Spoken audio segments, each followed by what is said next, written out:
Hello, welcome to this your channel, the Meta Eurofan. That's me. After the fantastic performance from Songwriter in last year's contest, with such charisma and humbleness which rocketed him to the second place, United Kingdom has taken the hosting role on behalf of Ukraine, as the contest could not be held on Ukrainian soil because of the current warfare with Russia, and at the same time with the British public recovering the excitement after the poor results achieved by the country in recent years, even being a member of the Big Five. Let's take a look who was the artist who served as the host act on the main stage of Liverpool. Here we go.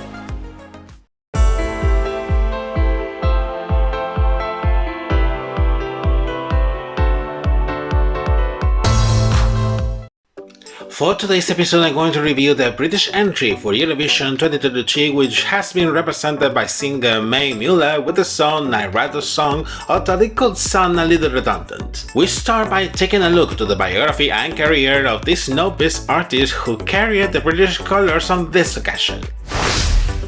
Holly Mae Muller, mostly well known as Mae Muller, is a British pop singer and songwriter, coming from the country's capital, London. She gets involved in music at a very early age, starting to write her own songs at the age of 8, and then later she will begin studies in the Fine Arts College. As a curious fact, in 2007, she made her first appearance in a music video when she was 10 years old, being the main character in the official music video of the song Grace Kelly, performed by renowned singer and songwriter Mika, who was a novice artist during that time in the British musical scene. That sweet girl with the green dress was her, which is curiously the niece of Sophie Muller, who was the music video director. No one could have imagined that her appearance would somehow contribute in the beginning of her musical career. I'm talking about it, by the way. It starts in 2017, being discovered by her current producer, releasing 2 EPs in the following year, and later signing a record deal with a renowned British record label. In 2019, she will reissue her first 2 EPs in a compilation album, promoted with a tour on some British cities, and later in 2020, she will release her third EP, which will be widely promoted with a tour on the United Kingdom and some European countries. Artistically speaking, she sings to artists like Gwen Stefani, Lily Allen, and Florence and the Machine among her musical influences. It is also good to remark that she has some Eurovision fans since she was a little girl, although she could not imagine that she would represent one day to the United Kingdom on home soil. Let's check out how the Eurovision adventure begins for her. After the success achieved last year, the British public broadcaster would repeat the partnership with Tab Music Management Agency to internally select both the artist and the song that would represent the United Kingdom with the advantage of playing on home soil, following an extensive search for many months. In late last January, it was confirmed that there were 4 artists in the race of being this British representative, without revealing their names. The mystery will remain until early last March, when the broadcaster announced officially May's selection through a special show, where the song was also premiered with its official music video.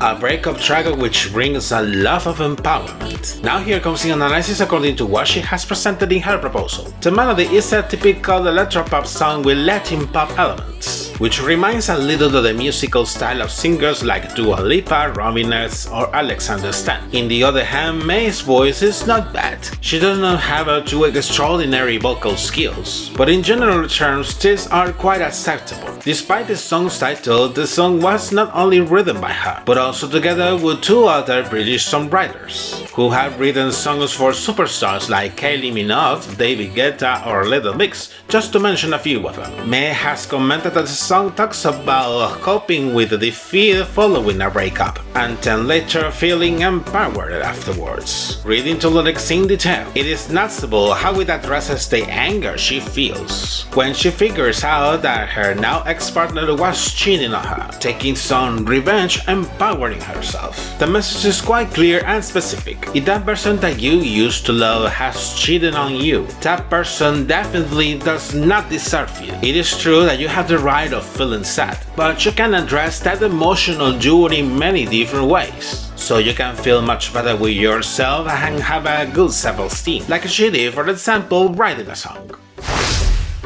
Having reviewed the song, now we're going to analyze the official music video release for this proposal. The plot starts with Mae in a fully pink bedroom while she performs the first verse, taking a look outside by the window and witnessing the guy that is getting out of a car that he has just parked in front of the building. I guess that this guy is the former lover of Mae in the music video. Then suddenly the car is smashed by a giant foot, and then when you see the following shots, it was the giant version of Mae who literally smashed the car. Then with other shots of her next to the destroyed car. By the chorus the scene changes, and now she is seen getting into the dining room of a restaurant with many dancers, pointing to Mae's ex-partner when they perform a choreography. Shortly after, giant Mae bends the dining room, making all the furniture with him to fall down. As they finish the choreography by the moment, regular Mae and her dancers scatter. Moving on to the next scene in the second verse. A house is seen in which giant Mae breaks the roof like it was a cardboard box. The scene changes again,